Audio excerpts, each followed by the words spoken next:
As a reward, each soldier receives a liquidator certificate from the army and a 100 ruble bonus, the equivalent today of about $100.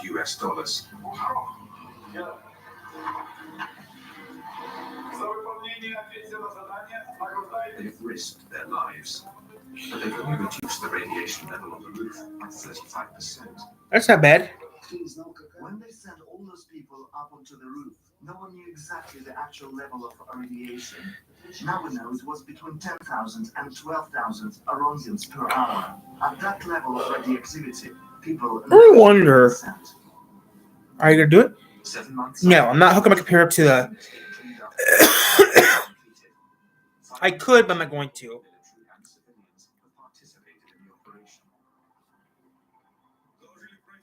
I told the commission that for having confronted such levels of radioactivity, One of penises, cocks, and having cleaned up yeah, I might do that in a little bit. and having accomplished such Might do that in a little bit.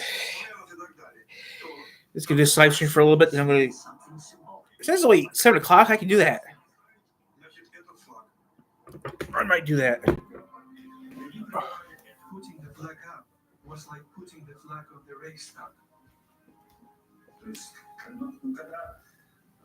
When the Red Army conquered fascism,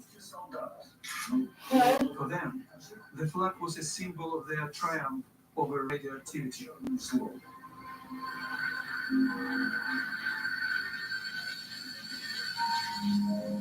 Each team of liquidators celebrates the end of the operation in their own way. Bocharov and his men etch their names onto the final metal piece to go up on top of the sarcophagus.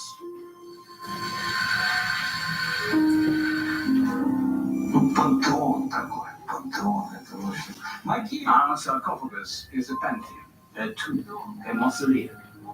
Our second mausoleum. After that, we stopped building nuclear power plants. Вот после этого перестали строить атомные станции. A bitter victory. The country will never recover.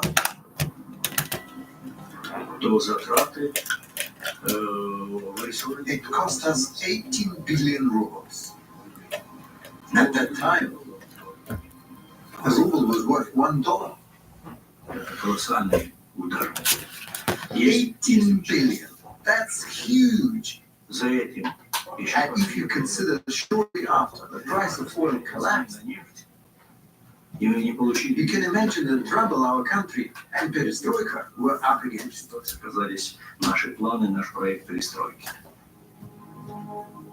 The first snow has started to stick on Chernobyl. For the authorities, this proves the sarcophagus is airtight, at least for 30 years, or so they predict. The liquidators have gone home. Reactors 1, 2, and 3 are back up and running. The Battle of Chernobyl has ended in a victory that heralded the end of the USSR. But for many, it also marks the beginning of a war that 20 years later still hasn't ended. What you doing, baby?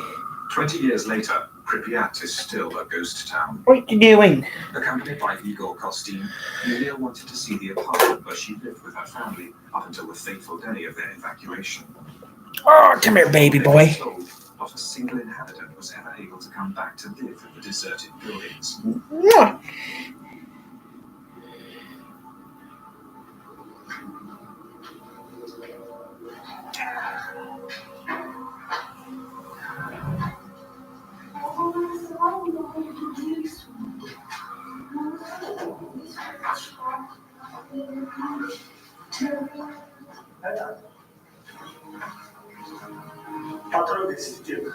You will touch the wall. This is your home.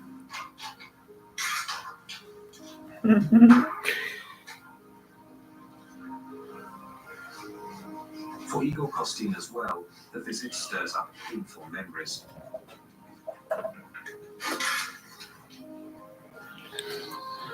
He was fully exposed to radiation during the 7 months he spent covering the battle. Since then, he's had to be hospitalized for over 2 months each year.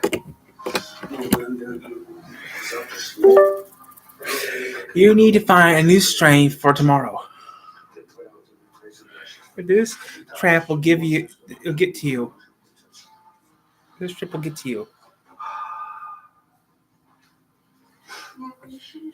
This mark is my life forever.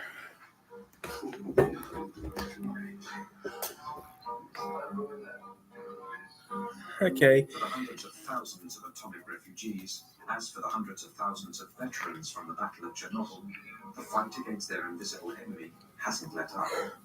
Oh, I'm sorry, baby. Everyone who went to Chernobyl is still suffering from the radioactivity their bodies absorbed. In the months following the accident, the liquidators flooded into hospitals all over the Soviet Union.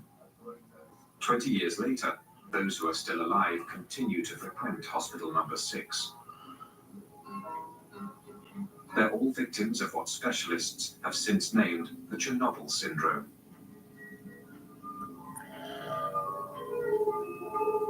We've all got a bunch of symptoms. Heart, stomach, liver, kidneys, nervous system.